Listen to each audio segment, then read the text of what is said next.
A good evening to you all, and thank you very much for joining us here on Rwanda Television. We hope you had yourselves a very productive Tuesday. Now here's a sneak peek at our edition tonight.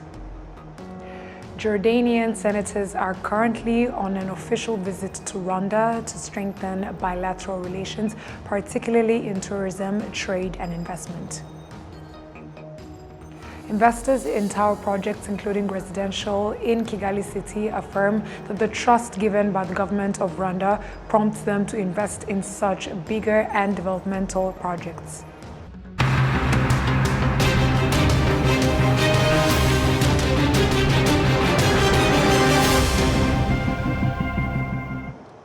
We are glad to have your company tonight, coming to you straight from the heart of Africa, Kigali.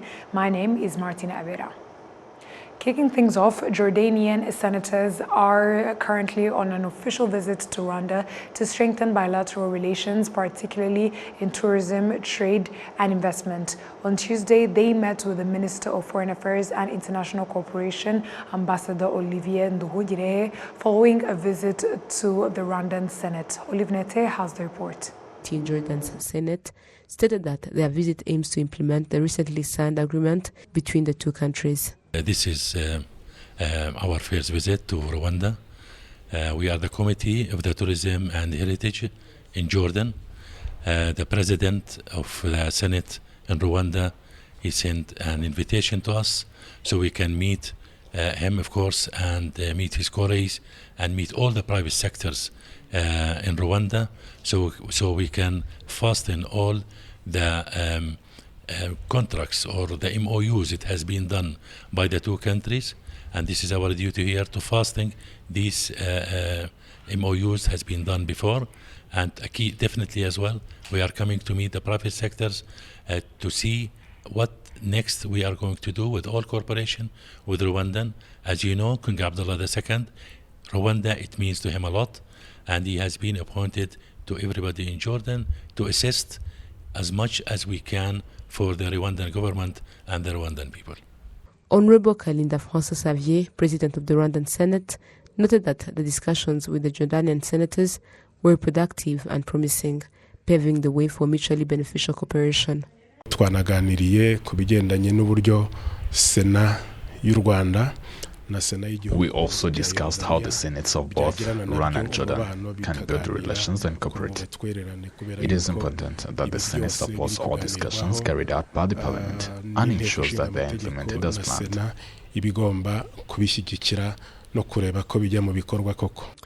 The Jordanian senators also held private discussions with Ambassador Olivier Nduhungirehe, Rwanda's Minister of Foreign Affairs and International Cooperation. These talks aimed at enhancing bilateral relations between the two countries. The senators are also scheduled to meet with representatives from Rwanda's private sector. This official visit follows an invitation from the President of the Rwandan Senate, Honorable Kalinda Francois-Xavier. Olive Nete, RTV News. Residents who visit public places, including hospitals, are advised to take precautions against the monkeypox virus due to its serious impact on health and its contagious nature. Olive Nete continues. At the Nyarugunga Health Center in Chichiro District, before residents begin receiving treatment in the morning, the receptionist first informed them about the monkeypox virus. Some residents have expressed concern, noting that while they don't have sufficient information about the disease, they are worried due to its contagious and potentially deadly nature. This monkeypox disease mostly affects residents. By now, everyone is likely aware of it, since we have been informed about it extensively. We've learned that prevention is better than treatment. Primarily, we've been advised to improve hygiene and wash our hands more frequently. They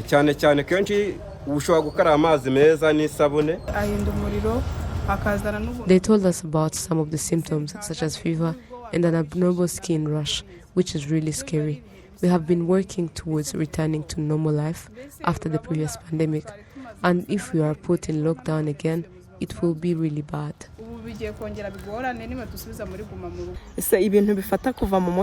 Imagine something that affects the whole body from head to toe. These rashes are not confined to one part of the body. Instead, they appear all over and are quite large. This is really scary.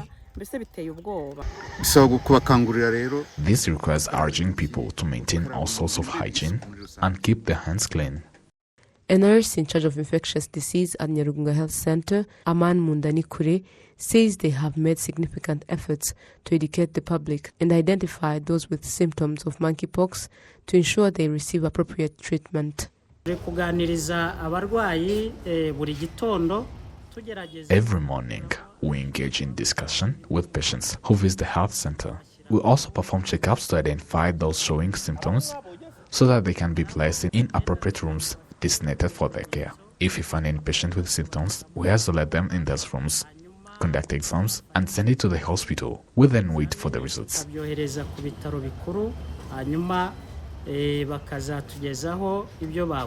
Some of those who head health centers say they are making significant efforts to encourage people to take greater precautions in prevention and hygiene. The type of hygiene we evaluate includes checking for hand washing stations, whether at the entrance of health centers or doctor's office, to ensure they are functioning effectively. We also assess whether there are medications available to prevent or treat the disease. Strategies are in place and being implemented as we work to inform the public and establish hygiene measures. The Rwanda Biomedical Center is carrying out a campaign to urge the public to intensify preventive measures. Dr. Edson Gwagasore, Division Manager of Public Health Surveillance and Emergency Preparedness and Response at RBC, emphasizes various strategies to help people avoid contracting monkeypox. Umuntu wese ashobora kwandura mpox binyuze mu gukora ku muntu uyirwaye cyangwa gukora ku matembabuzi. Anyone can contract monkeypox if they are exposed to the secretions of an infected person or if they have close skin contact with someone who is infected. Transmission can also occur through protected or unprotected sex, kissing, or even casual greetings. An infected person typically starts to show symptoms between 2 to 19 days after exposure. Symptoms include a skin rash or mucosal lesions accompanied by fever. This can lead to skin burns, especially in reproductive areas, as well as on the face, hands, back, and feet. Other symptoms may include back pain, low energy, swollen lymph nodes, and headache. We urge people to be aware of the symptoms and follow the strategies in place. RBC reports that monkeypox caused by the mpox virus began to appear globally in 2022. In Rwanda, cases have recently started to emerge. Olive Nete, RTV News. The continued presence of Rwanda Defense Forces in the Central African Republic has proved beneficial in helping to restore peace and security in that country as part of the existing bilateral agreement between CAR and Rwanda. The headquarters of the force are located on the outskirts of Bangui, the once very troubled capital city that is now peaceful and bustling with economic activities. The troops themselves are full of morale, especially since their efforts that include training CAR's own armed forces have been yielding very good results. The Rwandan soldiers stationed in the Central African Republic arrived there in December 2020, deployed in addition to RDF troops that were already serving in that country as part of the United Nations multidimensional integrated stabilization mission in the Central African Republic since 2024. On Tuesday, members of the United Nations General Secretariat and representatives from the Chinese embassy in the UN visited a mushroom farm using Jinghao technology from China. This technology, which is implemented on a small area, yields higher production in a short period and generates substantial income for farmers. Olive Nete has a report. Leonidas Mushimimana has been farming mushrooms using Jinghao technology from China for the past 10 years. This technology is now employed by over 30,000 farmers. Leonidas Mushimimana and Duamahoro Fido say that it produces significantly higher yields compared to previous methods. We cultivate rice, beans and maize, but it is amazing how we would burn the waste from these crops, looking forward to farm manure. But with these same wastes, it generates a lot of income because we now take them and take grains or mushrooms and plant without any kind of investment. When you do that in only 7 days, you can harvest your mushrooms. You plant them on Monday, and then on the other Monday of the next week, you go to the market to sell them. When we sell it, wholesalers per kilo, we gain 2,000. But to retailers, it is almost 3,000, which is a huge difference. The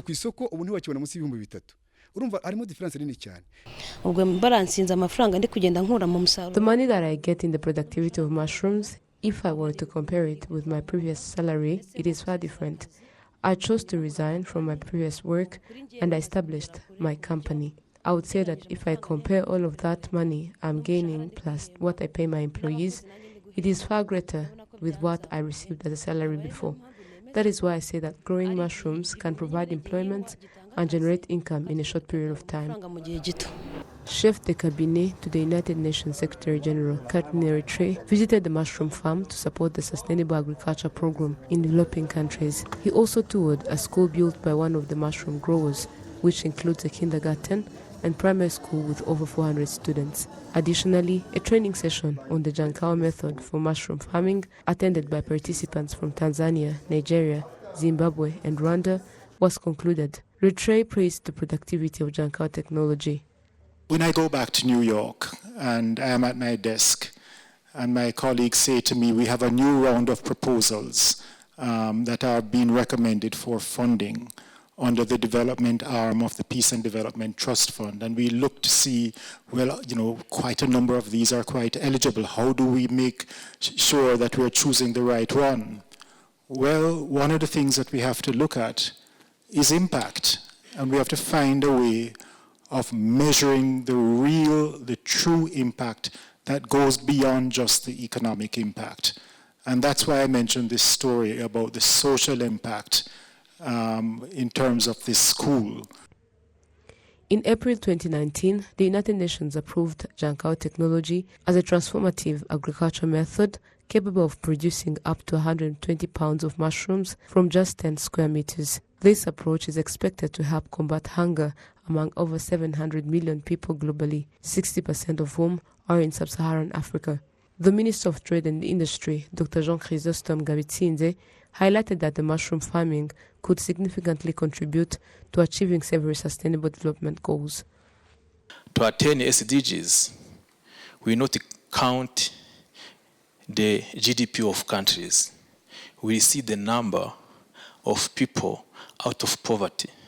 We see the process to end hunger, and you will see the reduction of inequalities. So the GDP will be a part. So meaning that mushrooms is very, very important in terms of SDGs goals. The Minister of Agriculture and Animal Resources, Dr. Ildefonse Musafiri, emphasized the goal of expanding this form of agriculture, which is already widely practiced in Rwanda. Agriculture in Rwanda is the second largest contributor to GDP.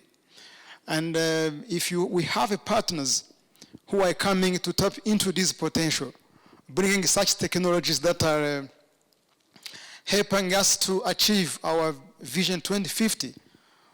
The Vision 2050, in terms of agriculture, we want to be agriculture that is creating wealth. And we have a partner who is tapping into that. We are very happy and we are congratulating him because he has chosen the right track. Mushrooms have moved from livelihood, from nutrition purpose, and to become a real cash crop. So we believe that mushroom is a means to rural transformation. The Jankao mushroom cultivation method, developed by the Chinese, was first launched in South Africa before being introduced in Rwanda. On Tuesday, the University of Rwanda, the University of Global Health Equity, and a Chinese delegation held a consultative meeting focused on improving the quality of medical education. Adam Squizera has the report. The Vice Chancellor of the University of Rwanda, Dr. Kayihura Didas, pointed out that this project aims to improve the medical education system. One of the outcomes of this partnership, we are looking at having the biodata, the data bank, which data bank is going to be used. The researchers at the University of Rwanda, researchers from UGH and researchers from elsewhere around the world will be interpreting the data and forecasting, projecting, analyzing the data there to see if it is a disease that is and connecting this data by using artificial intelligence, as you had, and this will be interpreting this big data and generating, forecasting what will be coming out. If it is, we can collect data from different samples, and immediately it will inform the directions, the decisions to be taken by health policy institutions, but also inform our training at the University of Rwanda. Professor Philip Cotton, the Vice Chancellor of the University of Global Health Equity, emphasized that this partnership is expected to play a significant role in improving the quality of healthcare system in Rwanda. We contribute massively. I mean, we've just taken our colleagues on a tour of the Masaka site of the University Teaching Hospital of Kigali. We've been to the ERCAD Centre. We've looked already at the application of artificial intelligence and robotic surgery and the application of that. And we're beginning to look at other ways in which we can collaborate so that Kigali Health City becomes an integrated place that people come to from all over the continent and from all around the world, because we'll be the ones who are leading in the science of data and artificial intelligence as applied to medicine and healthcare. The University of Rwanda already collaborates with various institutions worldwide, contributing to the improvement of education quality and alignment with the latest programs across different academic fields. Adam Squizera, RwandaTV News. Thank you, Adams, for that report. Investors in tower projects, including residential in Kigali City, affirmed that the trust given by the government of Rwanda prompts them to invest in such bigger and developmental projects. The private sector adds that such investments provide a market for construction materials. Prince Manzi has more. Across the city of Kigali, towers are being initiated for mostly business purposes. An instance is the city of Kigali's largest shopping center, Nzovu Mall, expected to be completed in September 2025. The management of Group Devol Great Lakes, in charge of its construction, affirms that deciding to invest in such a big project is thanks to the trust of the leadership of Rwanda. We thought of this project including a hotel of 95 rooms, office spaces, and also a mall of 2 floors, which are polyvalent. This project costs over $70 million. We thank the leadership of the country for enabling us to profit this project. Apart from the Nzovu Mall, near Mahoro Stadium in Remera, there's been constructed a complex building as part of the Zaria Core project. Near the city of Kigali Hall is also being constructed the 25-floor tower of Equity Bank. In addition, there are other various established towers that are waiting for the inauguration and commencing activities. The Director General in charge of Communication and Education in the city of Kigali, Emakludin Nirenganya, reiterates that the establishment of these towers does not end with the city's appearance, but also demonstrates that investors prefer investing in Rwanda. It demonstrates that the private sector is developing, and the outcome is that those with low income are also benefiting and developing because they get jobs in the construction of these buildings and afterwards. In addition, Rwandans are scaling up in terms of preserving buildings because this is another level. Cleaners, engineers are to increase and set standards. With the expansion of the city of Kigali, the renovation of buildings, and its general migration, the private sector sees it as a great opportunity to increase the amount of what the traders need in those projects, including construction materials, especially since most of them are not imported. In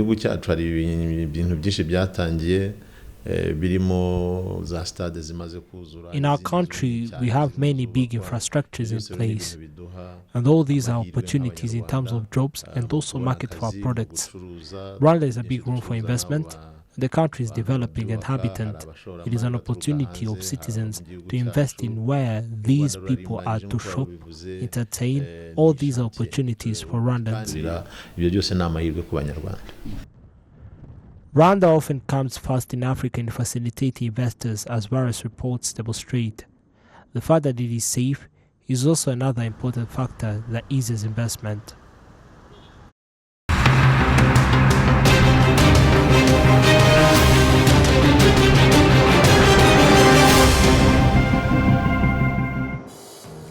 And on behalf of the news production team as well as the technical team, we would like to thank you very much for sticking with us on RTV News. My name stays Martina Abera. Stay safe and have a great night.